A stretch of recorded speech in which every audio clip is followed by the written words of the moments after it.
का student CG की study की एक और नई क्लास में आपका स्वागत करता हूं। देखिए, आज जो 9 तारीख को व्यापम का पेपर हुआ है, छत्तीसगढ़ टीईटी का, उसका जो सेकंड पेपर है उसे हम लगाने की कोशिश करेंगे। ये जो है 5वीं से 8वीं तक के स्टूडेंट है उनके लिए था। 5वीं से 8वीं तक मतलब क्लास है 5वीं से 8वीं तक वाला। तो जो सेकंड पेपर हुआ है दूसरी पाली में, उसमें जो प्रश्न है 1 से लेकर के पूरे 150 तक वो सारे प्रश्न लगाने की कोशिश करेंगे और आप अपने आंसर की को मिलाते हुए चलेंगे कि आपने कितना सही किया है। इसमें लगभग सारे क्वेश्चन हमने सही करने की कोशिश की है। एक दो क्वेश्चन में थोड़ा सा डाउट है, इसलिए आप उसको व्यापम के ऊपर डिपेंड करता है कि वो कौन सा आंसर अपना लेता है। तो चलिए शुरू करते हैं। शुरू करने से पहले अगर आपने हमारे चैनल को सब्सक्राइब नहीं किया तो नीचे जो रेड कलर का बटन है उसको सब्सक्राइब कर लीजिए और वीडियो को लाइक कर दीजिए। बढ़ते हैं अपनी वीडियो की तरफ। तो इसमें देखिए, जो पहला प्रश्न है वो है, समावेशी शिक्षा को सफल बनाने की दृष्टि से निम्नलिखित में से कौन सा उपाय उपेक्षित नहीं है। तो देखिए, जो पहला प्रश्न है इसमें जो ऑप्शन ए है विद्यालयों में प्रशिक्षित शिक्षकों की उपलब्धता, तो इसमें जो ऑप्शन नंबर सी है, निःशक्त बच्चों के माता पिता को अपने बच्चों को विशेष विद्यालयों में भेजने को कहना, ये जो ऑप्शन नंबर सी है वो इसमें आएगा।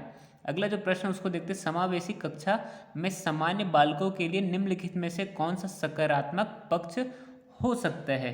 तो देखिए, सकारात्मक पक्ष के बारे में पूछा है तो इसमें ऑप्शन ए है, मानसिक विकास अधिक तेजी से होता है। ऑप्शन बी, सामाजिक कौशल का विकास आसानी से होता है। तो इसमें जो ऑप्शन नंबर बी आएगा वो एकदम सही है। अगला जो प्रश्न उसको देखते हैं। जो प्रश्न है, विद्यालय स्तर की शिक्षा में बालिकाओं और सामाजिक रूप से पिछड़े वर्ग के लिए निःशुल्क और अनिवार्य शिक्षा की नीति लागू किया गया है, यह किस अभियान के को प्रतिनिधित्व करता है। तो इसमें ऑप्शन नंबर जो बी है, समता और समानता, तो ऑप्शन नंबर जो बी आएगा इसमें एकदम सही है। प्रश्न नंबर 3 का ऑप्शन नंबर बी आएगा। अगला प्रश्न की ओर बढ़ते हैं।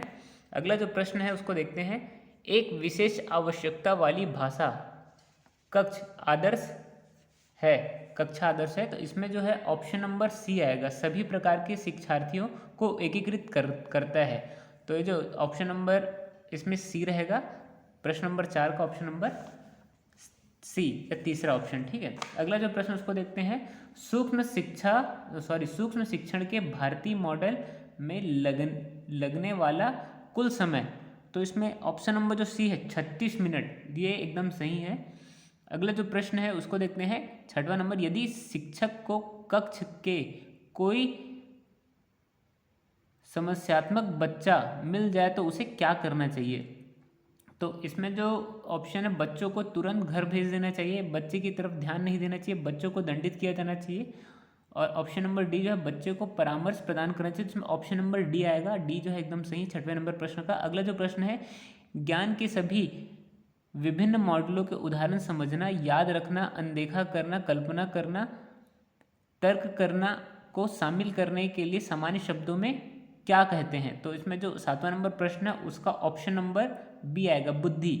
तो 7वां नंबर जो प्रश्न है उसका ऑप्शन जो है बी, ये एकदम सही होगा। अगला जो प्रश्न उसकी ओर बढ़ते हैं, 8वां जो प्रश्न है उसमें दिया है, विशेष रूप से सीखने की कठिनाई, मानसिक स्वास्थ्य संबंधी मुद्दों, विशिष्ट अक्षमताओं या फिर कोष्टक में दिया हो, शरीर या विकासात्मक वाले छात्रों की शिक्षा की विधि और अभ्यास वर्ण करने के लिए आमतौर पर किस शब्द का उपयोग किया जाता है। तो देखिए, इसके लिए जो विशेष शब्द का उपयोग किया जाता है ऑप्शन नंबर सी, समावेशी शिक्षा का। तो इसमें ऑप्शन नंबर सी एकदम सही आएगा 8वें नंबर प्रश्न का। अगला जो प्रश्न है 9, तो निम्नलिखित में से कौन सा ज्ञान का कारक नहीं माना जाता। तो देखिए, भूख जो है ज्ञान का कारक नहीं माना जाता, तो इसमें ऑप्शन नंबर बी आएगा, एकदम सही है 9वें नंबर का।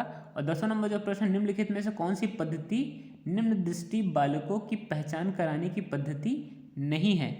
तो इसमें ऑप्शन नंबर डी जो है, उपरोक्त में से कोई नहीं, ये आएगा, क्योंकि देखिए, कार्य निष्पादन परीक्षण, कक्षा परीक्षण, नेत्र जांच, ये सारी चीज़ें हैं, तो इनमें से जो उपरोक्त में से कोई नहीं वो आएगा। और अगला जो 11 नंबर प्रश्न है, विशेष आवश्यकता वाले बच्चे की शिक्षा प्रदान की जाए।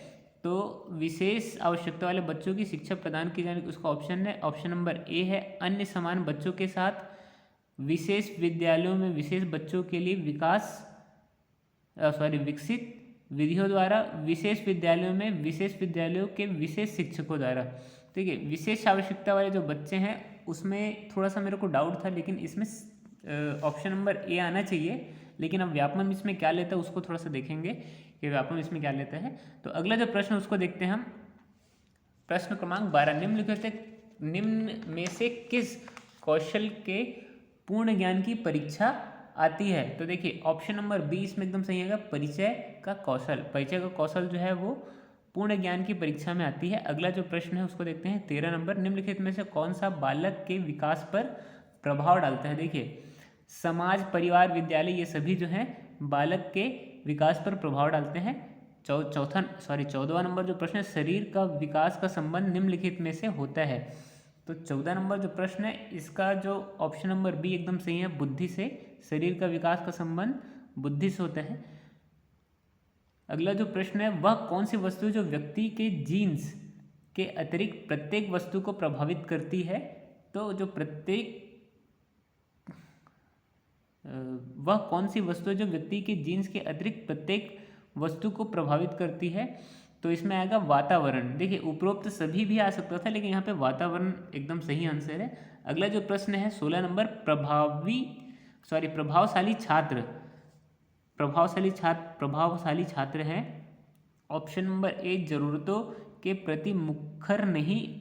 ऑप्शन बी है अपने निर्णयों में स्वतंत्र। ऑप्शन सी शिक्षकों से स्वतंत्र। ऑप्शन डी है अंतर्मुखी स्वभाव के। तो देखिए इसमें जो ऑप्शन नंबर बी आएगा, अपने निर्णयों के लिए स्वतंत्र प्रभावशाली छात्र होते हैं। अगला जो प्रश्न उसको देखते हैं 17 नंबर प्रश्न है। 17 नंबर प्रश्न है, सलेह आधारित सतत और व्यापक मूल्यांकन छात्रों के लिए उपयोगी है। तो इसमें है तनाव कम करने के लिए, मूल्यांकन को नियमित करने के लिए, अपने कार्यों को जांचने के लिए। ऑप्शन नंबर डी देखिए इसमें ऑप्शन नंबर डी आएगा 17 नंबर प्रश्न का। अगला जो प्रश्न उसको 18 CCE प्रकार के मूल्यांकन का उद्देश्य है। तो इसमें ऑप्शन नंबर डी आएगा उपरोक्त सभी। इसमें जो हर प्रकार के मूल्यांकन को शामिल किया गया है, तो ऑप्शन नंबर डी आएगा 18 नंबर प्रश्न का। 19 नंबर प्रश्न की ओर बढ़ते हैं। शिक्षा को कक्ष का वातावरण खाली स्थान बनाने की कोशिश करनी चाहिए। तो देखिए जो शिक्षक है उसको सहायता देने वाला वातावरण, प्रजातांत्रिक और मित्रवत जो है, तीनों मतलब उपरोक्त में से तीनों। तो ऑप्शन नंबर डी इसमें आएगा 19 नंबर प्रश्न का। और 20 नंबर जो प्रश्न है, बच्चे में सबसे अधिक कौन सा स्वभाव पाया जाता है? देखिए बच्चे में सामान्यतः खेलने का स्वभाव सर्वाधिक पाया जाता है। तो इसमें ऑप्शन नंबर ए आएगा। अगला जो प्रश्न देखते हैं 21 नंबर जो प्रश्न है, एक बच्चा रचनात्मकता पर औसत शैक्षणिक उपबंध में उच्चारण सामाजिक विकास में खराब होता है, यह एक उदाहरण है।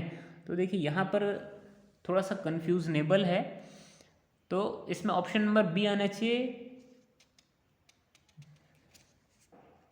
लेकिन देखते हैं व्यापम इसमें कौन सा आंसर लेते हैं। तो 21 नंबर का जहाँ तक ऑप्शन नंबर बी आएगा। अगला बढ़ते हैं अगले प्रश्न की ओर। तो अगला प्रश्न जो है उसको देखते हैं, निम्नलिखित में से कौन सा संज्ञात्मक क्षेत्र से संबंधित नहीं है? तो संज्ञात्मक क्षेत्र से संबंधित ऑप्शन नंबर सी है मूल्य। अगला जो प्रश्न है 23 नंबर, सह पाठ्यक्रम गतिविधियां अधिकतर से संबंधित है। तो इसमें जो ऑप्शन नंबर बी है छात्रों का सर्वांगीण विकास से संबंधित है, इसको बताया गया है। अगला 24 नंबर प्रश्न है, उसको हम देखते हैं, भावनात्मक और अनुभूति एक दूसरे के खाली स्थान है। तो इसमें जो है एक दूसरे के पूरक हैं, तो इसको ऑप्शन नंबर सी है आंतरिक जुड़े हुए हैं। और अगला जो प्रश्न है 25 नंबर प्रश्न, उसको हम देखते हैं कि कथन जो दिया, हमारे बीच ऐसे लोग हैं जो लंबे और कुछ छोटे हैं और कुछ गोरे हैं और कुछ अन्य काले हैं, कुछ लोग पुष्ट हैं और कुछ कमजोर, यह किस स्थापित सिद्धांत पर आधारित है? तो इसका ऑप्शन देखते हैं, बुद्धि और लिंग अंतर, बुद्धि और जाति अंतर, व्यक्तिगत असमानता, और ऑप्शन नंबर डी है व्यक्तिगत उन्नति। तो इसमें ऑप्शन नंबर सी आएगा, क्योंकि जो असमानता दर्शा रहा है। तो 26 नंबर प्रश्न है, प्रत्येक बच्चा अद्वितीय है, यह कथन का सिद्धांत को संदर्भित करना। तो इसमें ऑप्शन नंबर है निरंतरता, एक समान प्रतिरूप, ऑप्शन सी एकीकरण, ऑप्शन डी है व्यक्तिक विभिन्नता, तो ऑप्शन नंबर डी इसमें सही आएगा, व्यक्तिक विभिन्नता। तो ये आपके जो पहले सेक्शन के आंसर हुए, इसमें हम लगभग अगले जो सेक्शन है उसमें हम पूरे क्वेश्चन के आंसर लगाएंगे। मिलते हैं अगले वीडियो में, तब तक के लिए धन्यवाद।